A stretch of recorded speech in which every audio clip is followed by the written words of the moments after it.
लोक सभा हलका फतेहगढ़ साहब तो कांग्रेसी उम्मीदवार डॉक्टर अमर सिंह ਦੀਆਂ ਮੁਸ਼ਕਲਾਂ ਘੱਟ ਹੋਣ ਦੀ ਬਜਾਏ ਦਿਨੋਂ ਦਿਨ ਵੱਧ ਰਹੀਆਂ ਨੇ ਕਿਉਂਕਿ ਕਾਂਗਰਸ ਪਾਰਟੀ ਦੇ ਸੂਬਾ ਸਕੱਤਰ ਕੁਲਦੀਪ ਸੋਹਾਤਾ ਨੇ ਪਾਰਟੀ ਤੇ ਵਾਲਮੀਕੀ ਭਾਈਚਾਰੇ ਨੂੰ ਅਣਗੌਲਾ ਕਰਨ ਦੇ ਦੋਸ਼ ਲਗਾ ਕੇ ਪਾਰਟੀ ਤੋਂ ਅਸਤੀਫਾ ਦੇ ਦਿੱਤਾ ਤੇ ਹੁਣ ਸਕੱਤਰ ਪੰਜਾਬ ਪ੍ਰਦੇਸ਼ ਕਾਂਗਰਸ ਹਰਨੇਕ ਸਿੰਘ ਦੀਵਾਨਾ ਵੱਲੋਂ ਫਤਿਹਗੜ੍ਹ ਸਾਹਿਬ ਵਿਖੇ ਇੱਕ ਪ੍ਰੈਸ ਵਾਰਤਾ ਕਰਕੇ ਪਾਰਟੀ ਵੱਲੋਂ ਮੈਦਾਨ ਵਿੱਚ ਉਤਾਰੇ ਉਮੀਦਵਾਰ ਡਾਕਟਰ ਅਮਰ ਸਿੰਘ ਖਿਲਾਫ ਮੋਰਚਾ ਖੋਲ੍ਹਿਆ ਗਿਆ ਤੇ ਪਾਰਟੀ ਹਾਈ ਕਮਾਂਡ ਨੂੰ ਸਿੱਧੇ ਤੌਰ ਤੇ ਚੇਤਾਵਨੀ ਦਿੱਤੀ ਗਈ ਕਿ ਜੇਕਰ ਆਉਣ ਵਾਲੇ 7 ਦਿਨਾਂ ਦੇ ਅੰਦਰ ਪਾਰਟੀ ਵੱਲੋਂ ਐਲਾਨ ਕੀਤੇ ਗਏ ਉਮੀਦਵਾਰ ਡਾਕਟਰ ਅਮਰ ਸਿੰਘ ਨੂੰ ਬਦਲ ਕੇ ਹੋਰ ਕਿਸੇ ਪਾਰਟੀ ਦੇ ਵਫਾਦਾਰ ਸਿਪਾਹੀ ਨੂੰ ਨਾ ਉਤਾਰਿਆ ਗਿਆ ਤਾਂ ਉਹ 7 ਦਿਨਾਂ ਬਾਅਦ ਆਪਣੇ ਸਾਥੀਆਂ ਨੂੰ ਲੈ ਕੇ ਸ਼ਕਤੀ ਪ੍ਰਦਰਸ਼ਨ ਕਰਨਗੇ ਤੇ ਆਉਣ ਵਾਲਾ ਫੈਸਲਾ ਸ਼ਕਤੀ ਪ੍ਰਦਰਸ਼ਨ ਵਿੱਚ ਲਿਆ ਜਾਵੇਗਾ। ਉਹਨਾਂ ਕਿਹਾ ਕਿ ਅੱਜਕੱਲ ਪਾਰਟੀਆਂ ਵਿੱਚ ਵਫਾਦਾਰੀ ਕਰਨ ਵਾਲਿਆਂ ਨੂੰ ਨਹੀਂ ਬਲਕਿ ਮੋਟੇ ਪੈਸੇ ਦੇਣ ਵਾਲਿਆਂ ਨੂੰ ਮੈਦਾਨ ਵਿੱਚ ਉਤਾਰਿਆ ਜਾ ਰਿਹਾ ਹੈ ਜੋ ਪਾਰਟੀ ਦੇ ਆਉਣ ਵਾਲੇ ਭਵਿੱਖ ਲਈ ਖਤਰੇ ਦੀ ਘੰਟੀ ਹੈ।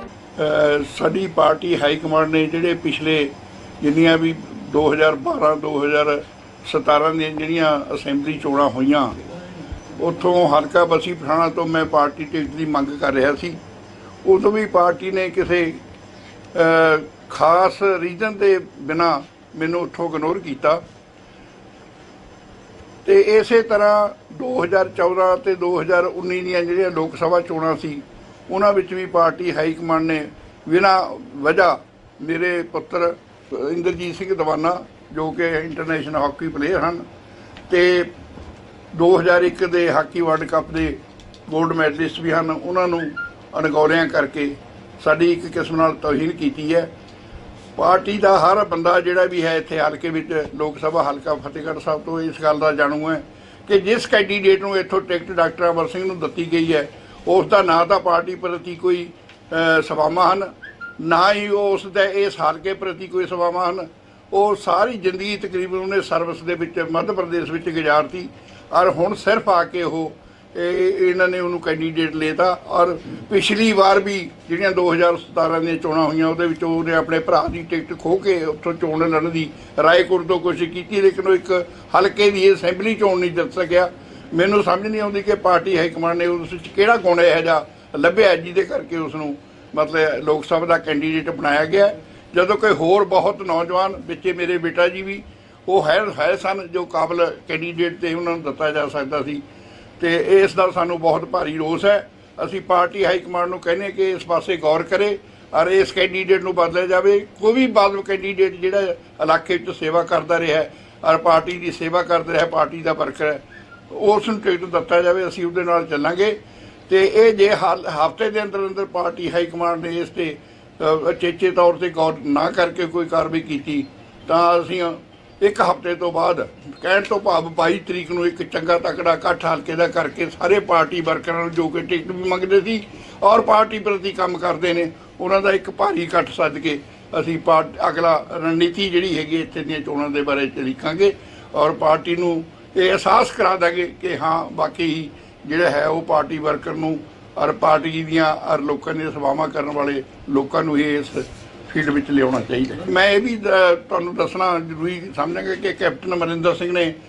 2012 'ਚ ਵੀ ਔਰ 2017 ਵਿੱਚ ਵੀ ਮੇਰੇ ਨਾਲ ਇਹ ਵਾਅਦੇ ਕੀਤੇ ਸੀ ਕਿ ਤੁਹਾਨੂੰ ਤੇ ਤੁਹਾਡੇ ਪਰਿਵਾਰ ਨੂੰ ਤੁਹਾਡਾ ਪੂਰਾ ਅਸੀਂ ਬਣਦਾ ਮਾਣ ਸਤਿਕਾਰ ਦੇਵਾਂਗੇ ਪਰ ਪਾਰਟੀ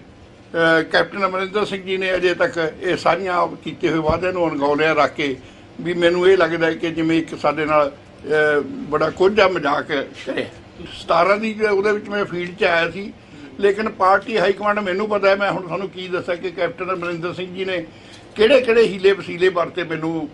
ਪ੍ਰੈਸ਼ਰਾਈਜ਼ ਕਰਨ ਲਈ ਔਰ ਬੈਠਣ ਲਈ ਔਰ ਕੀ ਨਹੀਂ ਵਾਅਦੇ ਕੀਤੇ ਕਿ ਵੀ ਉਹ ਕਹਿੰਦੇ ਵੀ ਇਸ ਟਾਈਮ ਪਾਰਟੀ ਚਾਹੁੰਦੀ ਹੈ ਕਿ ਇੱਥੇ ਸਰਕਾਰ ਬਣੇ ਸਾਨੂੰ ਇੱਕ ਸੀਟ ਹੈ ਜਿਹੜੀ ਉਹਦੀ ਲੋੜ ਹੈ ਤੇ ਤੁਸੀਂ ਪਾਰਟੀ ਦੇ ਇੱਕ ਸਿੰਸੀਅਰ ਵਰਕਰ ਹੈ ਅਸੀਂ ਜੋ ਸਾਡੇ ਤੋਂ ਗਲਤੀ ਹੋਈ ਹੈ ਅਸੀਂ ਅਹਿਸਾਸ ਕਰਦੇ ਹਾਂ ਅੱਗੇ ਨੂੰ ਅਸੀਂ ਇੱਦਾਂ ਦੀ ਗਲਤੀ ਨਹੀਂ ਕਰਾਂਗੇ।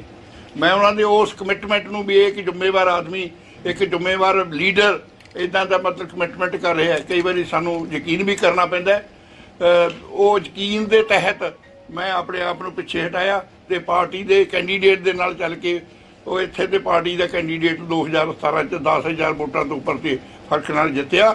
ਲੇਕਿਨ ਅੱਜ ਨਾ ਉਸ ਕੈਂਡੀਡੇਟ ਨੂੰ ਇਸ ਗੱਲ ਦਾ ਅਹਿਸਾਸ ਹੈ ਤੇ ਨਾ ਹੀ ਪਾਰਟੀ ਹਾਈ ਕਮਾਂਡ ਨੂੰ।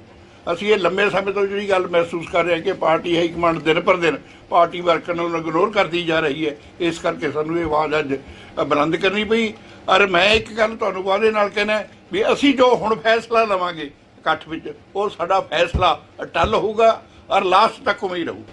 ਹੋ ਸਕਦਾ ਦੁੱਲੋ ਸਾਹਿਬ ਨੂੰ ਇਸ ਗੱਲ ਦਾ ਇਨਫੋਰਮੇਸ਼ਨ ਹੋਵੇ, ਲੇਕਿਨ ਆਮ ਚਰਚਾ ਇਹ ਬਿਲਕੁਲ ਬਹੁਤ ਚੱਲ ਰਹੀ ਹੈ ਕਿ ਟਿਕਟਾਂ ਜਿਹੜੀਆਂ ਨੇ ਹੁਣ